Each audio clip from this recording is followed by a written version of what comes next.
Goshamahal BJP MLA Raja Singh party ప్రాథమిక సభ్యత్వానికి రాజీనామా చేశారు. తన రాజీనామా లేఖను పార్టీ రాష్ట్ర అధ్యక్షుడు కిషన్ రెడ్డికి పార్టీ కార్యాలయంలో స్వయంగా అందజేశారు. రాష్ట్రంలో బీజేపీ అధికారంలోకి రావాలని ప్రజలు కోరుకుంటున్నా రావద్దని కోరుకునే కొంతమంది పెద్దలు పార్టీలో జమయ్యారని ఆయన అన్నారు.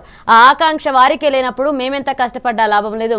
అందుకే అయ్యా మీకో దండం, మీ పార్టీకో దండం అని చెప్పాను అని రాజా సింగ్ వివరించారు.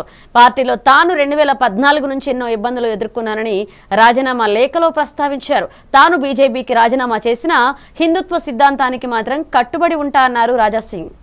ఆ సమయం చూసిన తర్వాత నేను పార్టీ ఆఫీస్కి వచ్చినాను, ఫామ్ కూడా తీసుకున్నాను.